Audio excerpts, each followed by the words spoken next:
Kanglai News ki nungthilgi paw yengbiri papumna mapu romai langbamna ikono na kurumjari. Kangpokpi district da lo leite Nojang Kipjen Memorial Playground da players in Nongmei pairaga practice tawkre. State asigi ching amasung tangi mafam chingda security force ki Meitei dagi santi thamnaba combing operation amasung area domination gi thabak leptana chatharabasu Kangpokpi district da di rules of law leitabagi mami singna tari. District asigi gamnom faida leiba le Nojang Kipjen Memorial Playground da Sanakhre football tournament amada players Singna Phongna AK rifles pairaga football kauduna warming up tawba amasung player kaya amana Nongmei Paiduna football sanabagi video sama social media da viral oire haina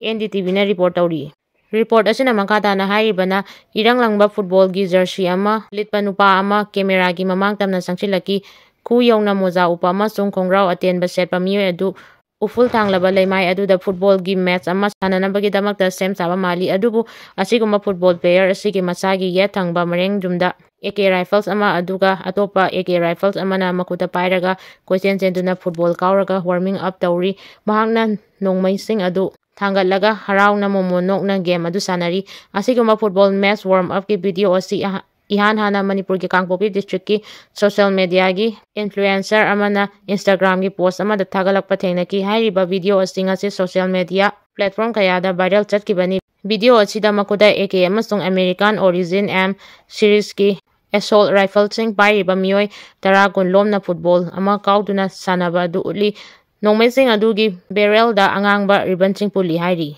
Kuki militants Singna kidnap tawkiba yungangi dealer ani security force na rescue tawkre. Kuki militants Singna January 13 da kidnap tawkiba yungangi dealer ani du hawkiba tang ani amasung mari da Churachandpur police amasung 36 suba Assam Rifles ki combined force na asoy angam yawna rescue tawkre hairi. Combined force na rescue tawkraba miyoy ani adudi Lalboy amasung Chandan kawi makoy ani asi mamang ta January 13 da Churachandpur gi Chenkopa cemetery mayadagi Kuki militants Singna kidnap tawkraba matung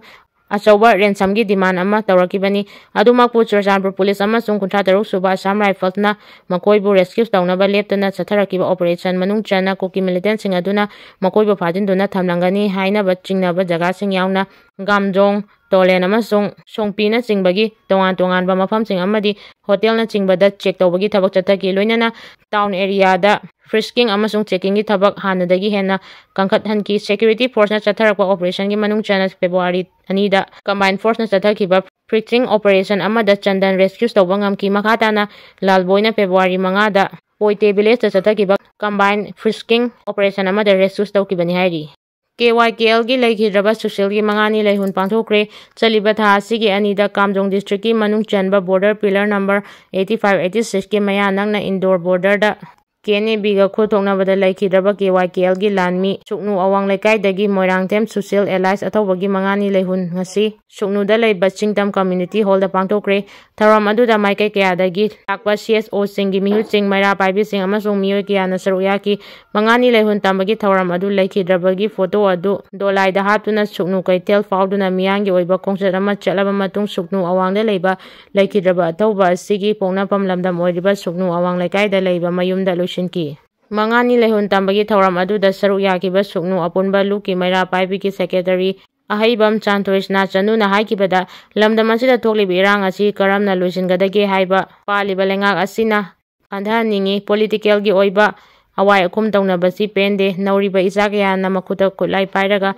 thoklibasi karidagi thoklaklibano haiba lengakna khandhaningi hairi. Facebook page tagi update khara lokajage ITLF ko tuna rescue tawkiba Kuki mayam do Kachin army da loina yonthokpa oramle report. Kwakaitel 360 dagi update khara lokajage Kuki asiba patla pumba sing kanamta lawba laktabadagi ngasi Athouba singna Poloikhre Cortesi khaidemba khanganba. Jiribangi total shutdown handokre Jiribam district ki amata ngaireba phamung yangkai leba hospital asigi matik chaba CNO medical superintendent Dr. Singh staff sing amadi atanga chanaba khusugulai sing thambiyo haiduna mari leinaba authority amasung lengakta takchinduna laki hairiba demand sing achi lengakna tabidabagi mayokta February 3 amasung 4 gi lonaba ahing nongyaidagi Jiribam pumba total shutdown lautoki madugi matung February 3 gi ahing nongyaidagi National Highway 37 Imphal Jiri lambi total economic blockade chathaki haina Lakthokpaga loinana kongjang changsinduna laki marak asida medical directorate na Jiri gi miyamda daliba demand khara pirakpadagi district hospital monitoring committee amadi Jiri da leiba tongan ba community gi CSO singna kuchinaduna changchilamba total economic blockade tangkharagi oina komthokle hairi.